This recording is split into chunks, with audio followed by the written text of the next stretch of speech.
Breed, trade, get paid is the slogan from Weedgang, latest marijuana themed NFT soon to be dropping. And in this UTG NFT game metaverse update, I'm going to be sharing my thoughts on this very interesting release. Smoke Gang, this one is for you. You want to know more? Stick around.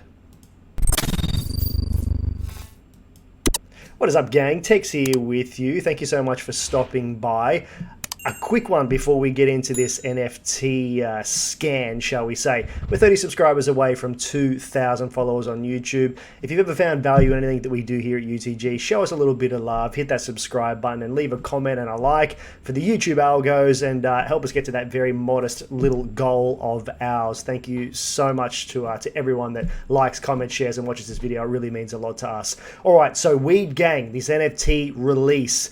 I was asked about this inside the Discord today. I thought I'm going to have a little bit of a look around. I've dove into the white paper. I've looked through everything. I'm going to share what I like, some things I don't like, some similarities to Crypto Cannabis Club, if you've heard of that beforehand, and why I think this is a pretty cool little project. So let's get into this. We're going to have a look at the white paper as well. So Weedgang is the latest release on, it's going to be hosted on the Ethereum blockchain, so we'll be through OpenSeas. It is an ERC-721 token, and the premise of this is that you are breeding or you are minting different strains of marijuana. From that, you will be given the properties that you've come to know and love from NFTs, and the properties of the marijuana strain will be dependent on a number of different factors that tell you the rarity of the strain that you have minted. Now, a lot of reputable growers from all around the world have converged on this to release and to contribute their strain types to the Weedgang NFT. One of the more notable ones is Dan Sutton, who is the CEO and owner of Tantalus, who are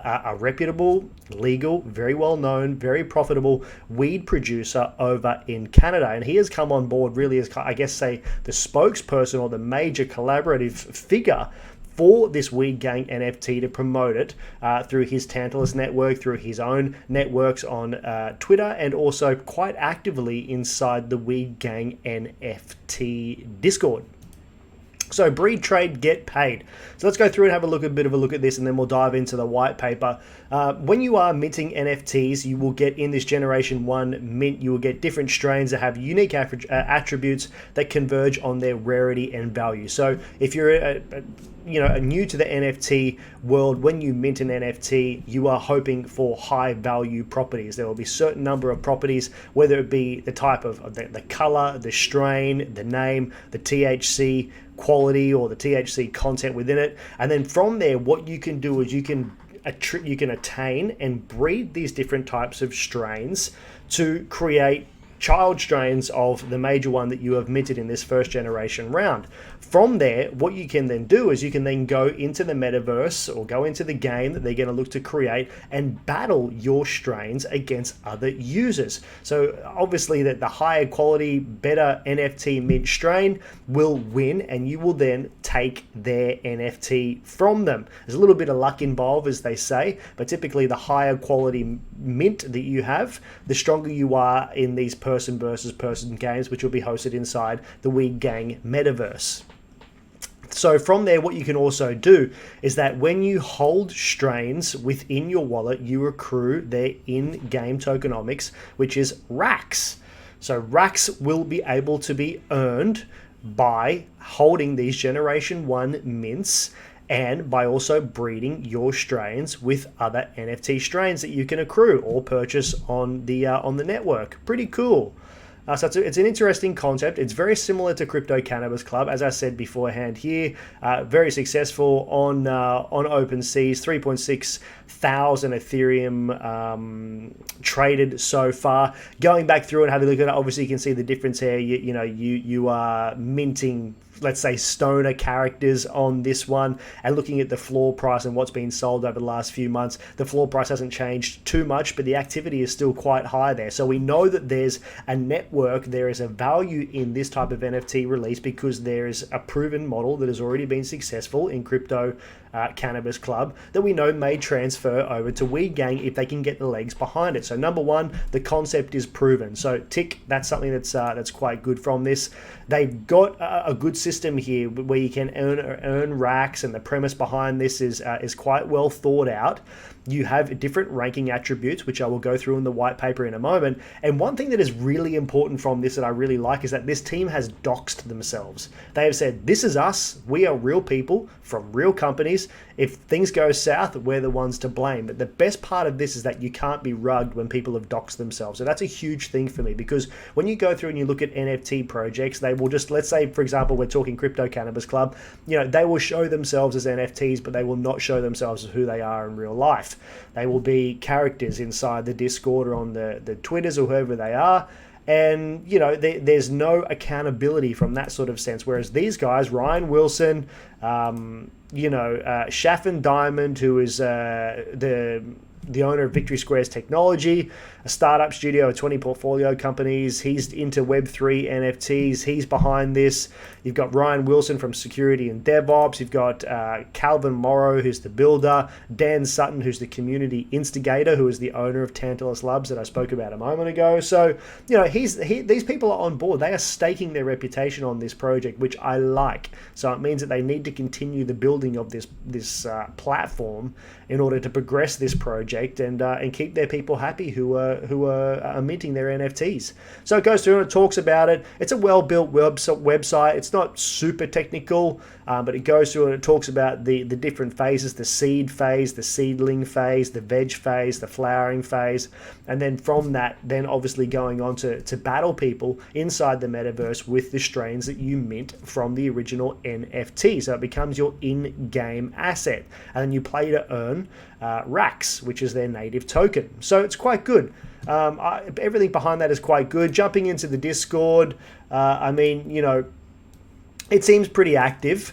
One thing that I'm a little concerned about in the chat group here is that at the moment we've got 6,777 members.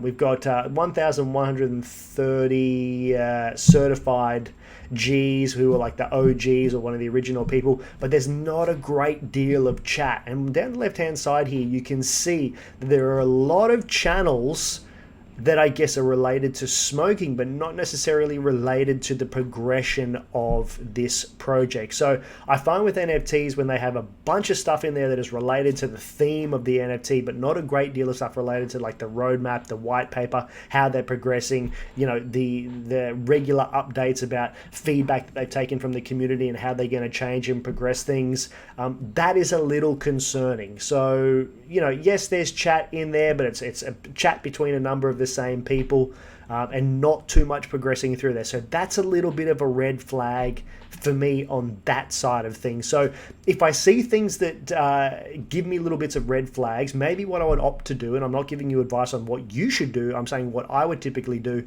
if I'm still a little bit cautious about the community and the people behind this or the progression of something, but I'm in favor of the project and the roadmap and whitelist of itself, I might be more inclined to let it mint, see how that thing goes, see if it sells out, and then jump in on open seas and then buy someone who's selling at the floor, who has weak hands or are selling under floor price. So that might be something that I would do if this doesn't progress in the way that I like before they offer the mint.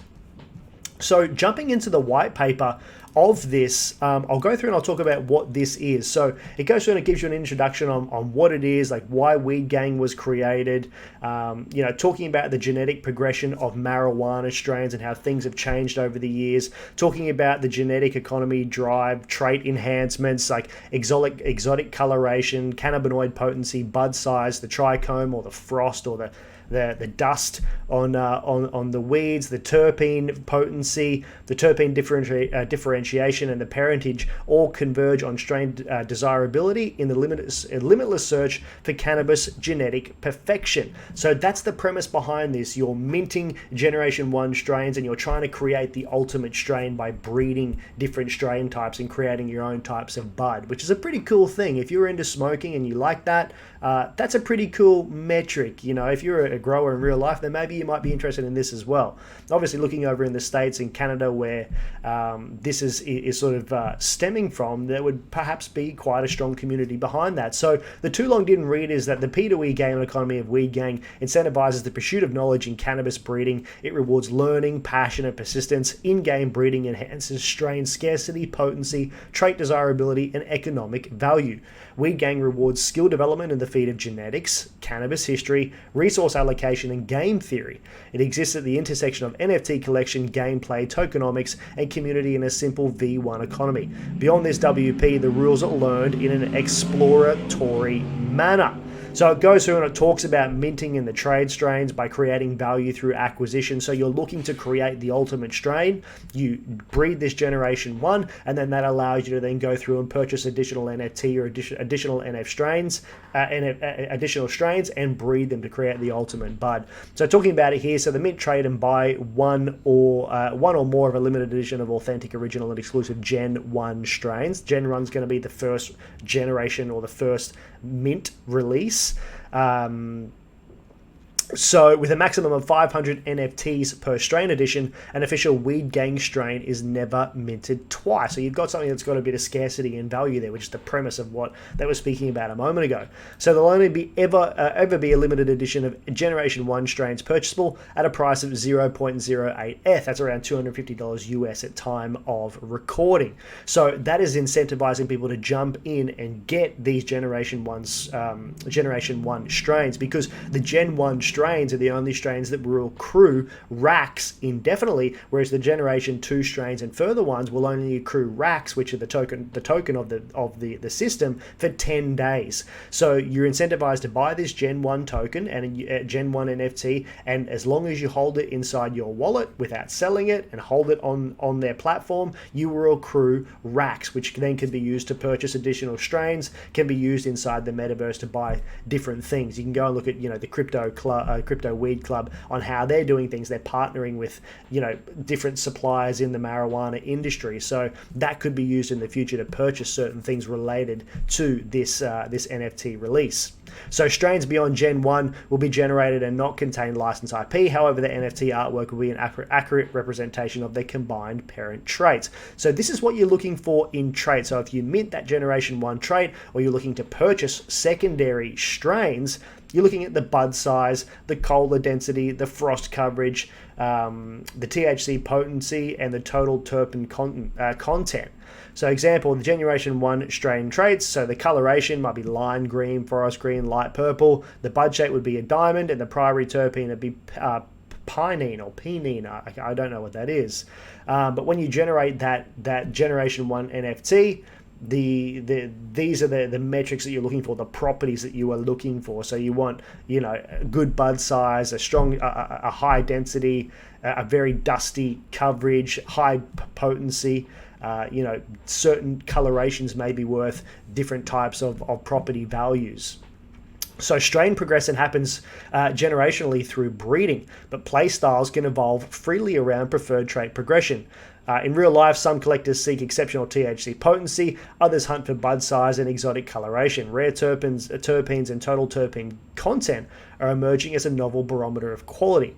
There are many ways to progress in Weedgang, all of which add value to your strain portfolio. So for real people, if there are breeders in real life and there are certain things that they like about the bud or the strain that you have minted, then it becomes more desirable to that community of people who are looking to obtain these certain types of strains. Now, we're talking about the tokenomics. So we're creating value through collection and progression. The more you breed these strains, the more progress you're making with it, and you're accruing this in-game currency called RAKS. So you've got your Weedgang NFTs, you're coming down to accrue RAKS, and then the longer you hold it, the more RAKS you accrue. So for every strain a player holds, they'll receive a periodic tokenomic incentive of in-game currency being RAKS. This creates an incentive to hold and collect multiple strains, and RAKS can be spent on breeding, can be spent on battles, and acquiring more strains and plots. Now the plots is inside the metaverse, and you need to own a plot to grow your strain of weed, but each plot will only hold 5 strains. So when you own RAKS, or you accrue RAKS, it allows you to buy more plots and to breed more strains of weed. So the hope is that you can breed this strain, have something that's really desirable, and then obviously sell it back on the open market. There's no fixed supply of RAKS. Instead, a balanced system of inflationary and deflationary mechanisms creates incentives for players to take actions that keep the supply balanced. So the amount of RAKS received per day increases geometrically as more strains are held in the portfolio. So again, the more strains you have, the more different types of strains that you have inside your plots, the more RAKS you're accruing. So then you can just continue to buy plots, buy strains, and continue to breed things. So it shows you here as well, day 1, your Gen 1 strains, your 4 Gen 1 strains, and your 8 Gen 1 strains. So obviously the ultimate goal is to accrue more Gen 1 strains. So Gen 1 strains accrue RAKS forever. However, future strains stop producing RAKS after 10 days. Dead strains can be redeemed for a final payout of 500 RAKS. And this payout ensures the collection floor is kept clean of dead strains. So I like that. That will try and keep the floor thin, meaning that there's not much difference between the floor price and the next sort of price up on the open market. And it encourages people to sell them for RAKS and to continue breeding strains to earn more RAKS. I like that. It's incentivizing people to continue progressing what they have. So the metaverse utility, which is creating value through plot investment. This is the plots that you get. You need RAKS to buy plots. You breed different strains on your plots. So you can burn RAKS to acquire and enhance a plot in the Weedgang metaverse, which is deflationary to RAKS. A plot will allow you to hold more strains. So it gives you a bit of an accurate representation here. You have your RAKS, you have your RAKS multiplier in your different plots. You're burning RAKS to obtain more plots because your RAK accrual has died after 10 days. So growers need land. In the Weedgang metaverse, we call those a plot. Each plot can hold up to 5 strains. Players start with the capacity for 5 strains but need to purchase additional plots to expand their operation. The incentive to hold more RAKS or to earn more RAKS by breeding. Plots are purchased using RAKS. As plots constrain the number of strains a player can hold, and thereby the geometric advantage they gain by holding many NFTs, their price increases with the number of strains to balance the accrual of RAKS in the economy. And it gives you a plot, plot prices given by X. So token burn breeding. So again, creating value through inflationary breeding. So burning game tokens to engage breeding, resulting in retention of both parent plants as well as their enhanced offspring in your collection. So again, gives you a breakdown of what it is. A player can burn RAKS to breed 2 parents to yield an additional child. The cost of breeding increases if the total supply of strains goes up to this formula. So RAKS are burned and removed from the economy when a player engages in a RAKS burn breeding. So breeding tends to improve core value traits. However, there is a risk that it will worsen it. So when you are breeding, you want to be breeding these 2 gens to create child strains. It could potentially worsen them over time. So you might bastardize the strain. So you want to have high quality strains to breed high quality children. The outcome depends on the value of both parents and an element of chance described by the steps below. So you've got a 50% chance of selecting either parent's value for the trait. You choose a random number between -1 and 1, and you multiply the selected value by 1. Random number divided by 10, blah, blah, blah. So parent breeding, burning, creating value through deflationary. So a player can alternatively burn 2 parent strains in 0 RAKS to create a unique child. All trait possession and assignment from RAKS burn breeding are true of this form and the parent burn breeding. This strategy works well for players seeking to acquire their RAKS through person versus person battles rather than farming. So the child strain traits are assigned in the following, the same logic as the RAKS burn breeding. So both parents are burnt and removed from the economy when the player engages in this form of parent burn breeding.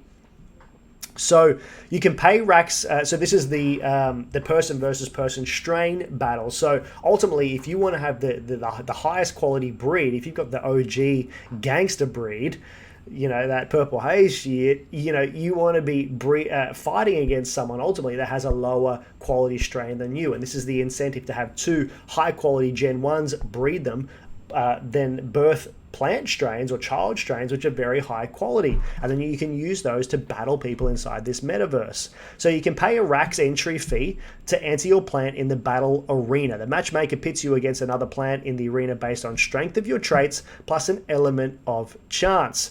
The winner walks away with their opponent's strain and the RAKS is burnt.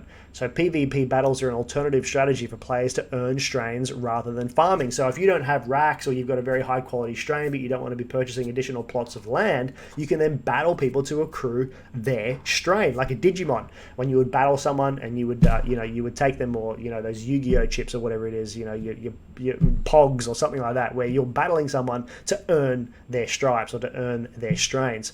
So battle assigns equal weights to core value traits including bud size, THC percentage, and total terpene percentage. As strains battle, each trait battles its opponent's equivalent trait. The superior trait has a higher chance of winning, but upsets are still possible, so there is an element of chance to it. So closer related traits have a more balanced odds as per the chart below, which I'll share, with the diminishing marginal trait enhancement per strain over time as traits progress. So again, that talks about you could diminish the quality of the strain the more you breed it. So in real life utility and community contribution. So this is what a lot of NFTs are doing now. They're trying to create, and this is based on the ape Bored Ape Yacht Club, where the best element of that, I think, for a lot of people is the community element. People are getting exclusive access to events, to releases and certain things, and a lot of companies now, a lot of NFT releases are trying to emulate the success of this by creating this this community contribution utility sort of thing from it, which a lot of them are hit and miss, to be honest, as I think this kind of is as well. So the Weedgang ecosystem is diverse, and our network of in real life cannabis connections and potential collaborations is globally first class.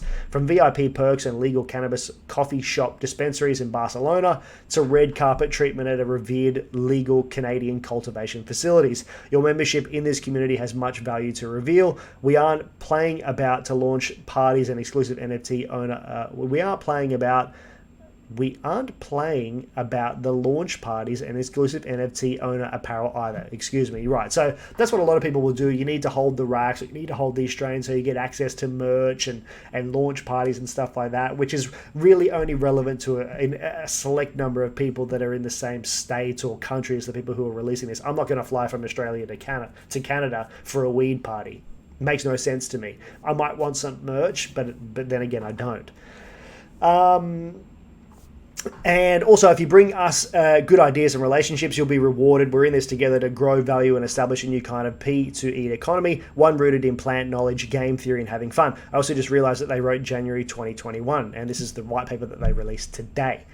So a little bit of an oversight there. So that is the whole premise of this Weedgang NFT. Weedgang NFT, 3,873 followers on Twitter. And what I'm looking for here as well is I'm looking for the reaction to pinned post. I'm looking for the reaction to posts that they put up. And so far, a pretty limited reaction, which means that there may be some interested parties in this community, but the community is not very active. So my thought is, what's going to happen at Mint? If we're only getting 49 people liking a post after 3,500 people have liked the channel itself, then what is that saying to the release itself?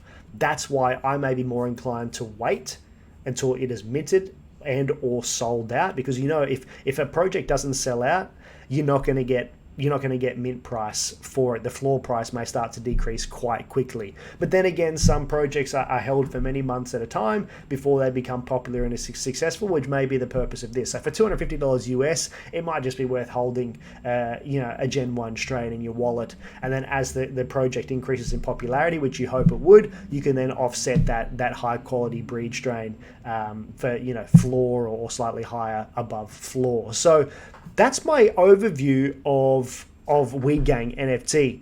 I think I would probably rate this a 6 to a 7 out of 10. Will I be minting this myself? No, I won't.